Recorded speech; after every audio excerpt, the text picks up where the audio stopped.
Buenos días. En la clase de hoy vamos a focalizarnos dentro de lo que compete a la psicología cognitiva, a los procesos psicológicos superiores. Particularmente, hoy nos vamos a concentrar en el pensamiento y en el lenguaje, ya que la inteligencia, como fue dicho en su momento, será abordada a partir de los aportes de Jean Piaget. El pensamiento es esta actividad compleja que utiliza justamente, que depende y se coordina con otros procesos psicológicos tales como la memoria, la atención, entre otros, y que justamente se basa en el flujo de ideas, conceptos y de otros componentes abstractos. Ahora bien, que el pensamiento sea un componente abstracto no significa que no pueda ser estudiado u observado a partir de los efectos que genera el sujeto, porque justamente el pensamiento, si bien corresponde al plano abstracto y mental, también se encuentra íntimamente vinculado con el campo emocional. Justamente, hoy nos vamos a concentrar en un tipo particular de pensamiento, los cuales son los pensamientos disfuncionales sistemáticos. Los pensamientos disfuncionales sistemáticos se caracterizan justamente porque afectan al campo perceptivo, es decir, cómo el sujeto interpreta y procesa la realidad, y justamente dicha interpretación generará efectos en el campo emocional a su vez. Hoy en particular nos vamos a concentrar en el pensamiento de la generalización excesiva, la personalización, la minimización, la maximización y por último la inferencia arbitraria. La generalización excesiva se puede entender como esta tendencia a extraer una regla general o conclusión a partir de un incidente aislado. ¿Qué quiere decir ello? Eso quiere decir que el sujeto, a partir de el suceso, el testimonio o la percepción de un caso aislado, de un episodio, obtiene como norma general que de ahora en adelante la realidad se comportará de esa manera. Por ejemplo, si un sujeto experimenta un acontecimiento particular y aislado en una tarde particular de un día a la semana, el hecho de que pudiese llegar a pensar que de ahora en adelante siempre sucederá lo mismo en esa hora específica, etcétera, etcétera, etcétera, estaría posiblemente tratándose de un error o una percepción equívoca por parte del sujeto, ya que no hay evidencias que puedan sustentar dicha realidad, o que por el contrario el sujeto interprete dicha situación y la traslade a otros escenarios que no tengan necesariamente nada que ver con lo anterior. La personalización es otro tipo de pensamiento que podemos relacionarlo con la tendencia que puede tener un sujeto a relacionar arbitrariamente, es decir, obligatoriamente, eventos externos con uno mismo. Como por ejemplo el hecho de que un evento externo, ¿sí?, que suceda en la calle o en cualquier escenario cotidiano, tenga que ver específicamente con él o con ella. Es decir, que el sujeto interpreta que un fenómeno que está aconteciendo en la realidad objetiva, en el mundo exterior, lo involucra por definición y hay una relación directa con él.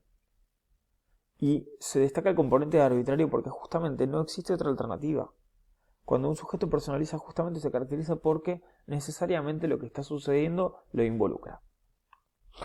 La minimización se puede entender como la tendencia a subestimar, a quitarle relevancia, significación e importancia a los eventos satisfactorios.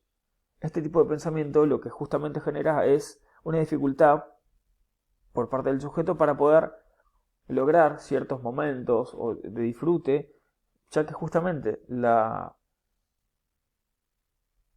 poca valoración con respecto a los eventos agradables o satisfactorios no es capaz de investir al sujeto con las sensaciones positivas que se desprenderían de la misma.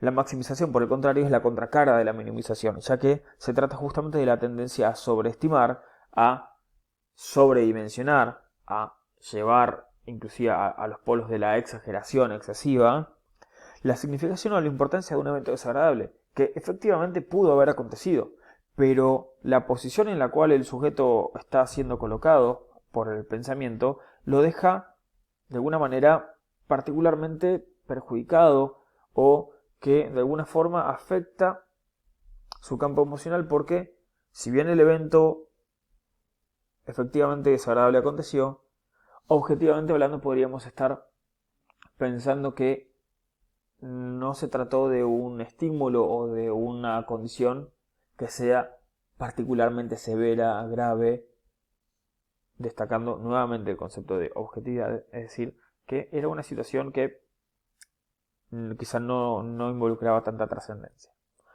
Y por último, la inferencia arbitraria, donde justamente el sujeto, a partir del pensamiento, obtiene conclusiones en ausencia de evidencia o inclusive frente a evidencia que contradice a dicha conclusión. Es decir, que en las inferencias arbitrarias el pensamiento es capaz de lograr que un sujeto se aferre, se arraigue a determinado hecho o conclusión, aun cuando hay evidencia concreta que lo contradice. Con respecto al lenguaje, encontramos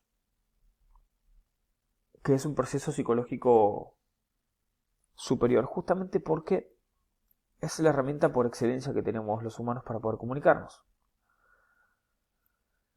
El lenguaje se puede entender como un conjunto de signos y símbolos, que tienen justamente una configuración interna, una lógica, y que justamente funciona como herramienta para comunicar.